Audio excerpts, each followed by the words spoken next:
हाय रे व्याकरण। हाय रे व्याकरण। परीक्षा में मार्क बढ़ेगा या घटेगा, तू ही एकमात्र ही कारण। पर तुझे जिसने कर लिया है हासिल, पर तुझे जिसने कर लिया है हासिल, उसका तू ही ज्ञान असल, उसका तू ही ज्ञान असल। देखो देखो सब विद्यार्थी धीरे धीरे हो जाए कामयाब। देखो सब विद्यार्थी धीरे धीरे हो जाए कामयाब, क्योंकि कभी खुशी कभी गम, यही तो है साहित्य का नाम। प्यारे नन्हे मुन्ने विद्यार्थियों, आप सबका स्वागत। आज मैं एक बात बताऊं, हमेशा आप जब पढ़ते हैं पास में कॉपी और कलम ये रख के कुछ ना कुछ लिखते हो, लेकिन आज मेरा मन कर रहा है केवल सुनेंगे, ध्यान से सुनेंगे। तो विषय है व्याकरण। कुछ ऐसी बातें हैं, तो व्याकरण क्या है, व्याकरण से फ़ायदा क्या, व्याकरण क्यों पढ़ेंगे, ऐसे कुछ जवाब है इसमें। तो ध्यान से सुनिए, लिखना नहीं, और अभ्यास हो जाएगा। सुन के बाद में आप अपना शब्द जोड़ के लिख सकते हैं।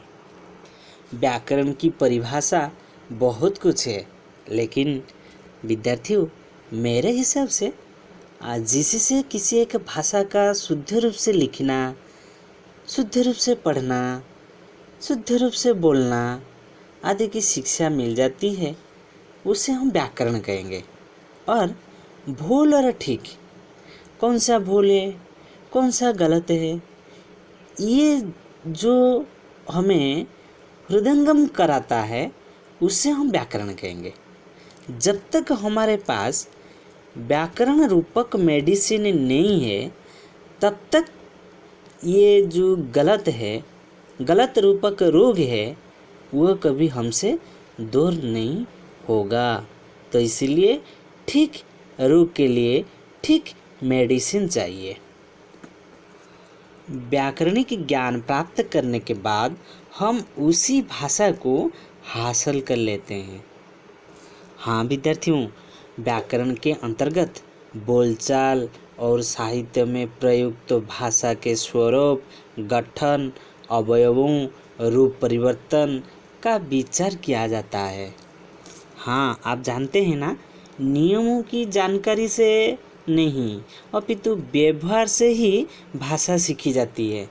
इसीलिए अनुरोध है कि विद्यार्थियों के भाषा व्यवहार के लिए पर्याप्त अवसर पैदा करें।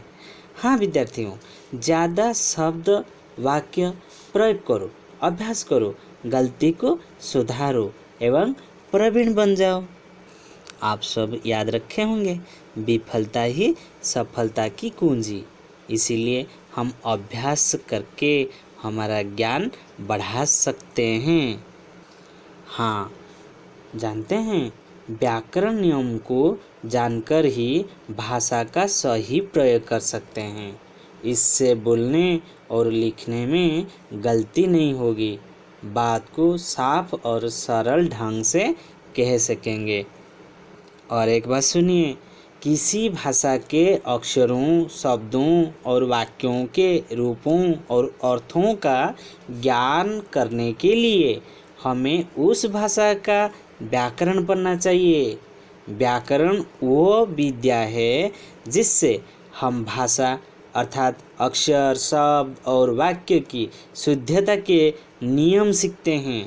प्रत्येक भाषा का व्याकरण होता है और उसमें उस भाषा की शुद्धता के नियम दिए रहते हैं। मातृभाषा के सिवा कोई दूसरी भाषा सीखना है तो हम उस भाषा का व्याकरण सीखना चाहिए। भाषा के खंड, अक्षर, शब्द और वाक्य, इसका विवेचन करने के लिए व्याकरण के 3 विभाग किए गए हैं।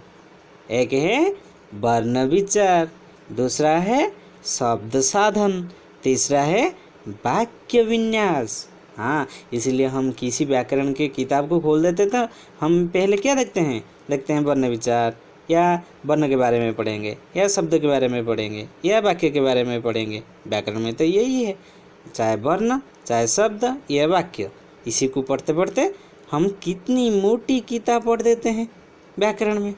ठीक है, उसके बाद देखिए वर्ण विचार। वर्ण विचार में हम क्या पढ़ेंगे, जिसमें अक्षरों का आकार, पहले जो आ ऐसे सब लिखते हैं ना, ये सब वर्ण विचार में है। तो वर्ण विचार में अक्षरों का आकार, उच्चारण, री, ए ऐसे उच्चारण सिखाते हैं ना हमारे शिक्षक लोग। ठीक है, उसी प्रकार उनके मिलने की रीति, कैसे शब्द मतलब अक्षर अक्षर मिला के शब्द बनाएंगे, तो ये सब सीखते हैं ना।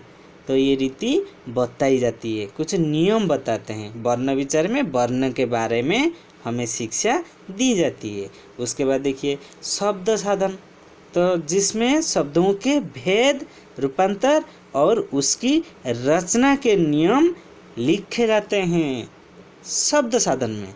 फिर वाक्य विन्यास में क्या सीखेंगे, व्याकरण का वह विभाग है जिसमें शब्दों का परस्पर संबंध और उनसे वाक्य बनाने के नियम बताए गए हैं। तो इसीलिए हम जब तक व्याकरण में प्रवीण नहीं होंगे तब तक किसी भाषा में प्रवीण नहीं हो पाएंगे। चाहे तुम बंगला गए हो तो बंगला की भाषा सीखने के लिए पहले बंगला का व्याकरण सीख लेना चाहिए। चाहे उड़ीसा से कहीं दूसरे राज्य को गए हो, वहाँ की भाषा सीखने के लिए वहाँ के व्याकरण किताब पढ़ना पड़ता है। तो इसीलिए व्याकरण को हम क्या कहेंगे, भाषा की असुविधा को दूर करने के लिए ये एक सफल मार्ग कह सकेंगे हम। नहीं, व्याकरण को अपनाओ, सारी भाषाओं को हासिल कर लो। धन्यवाद।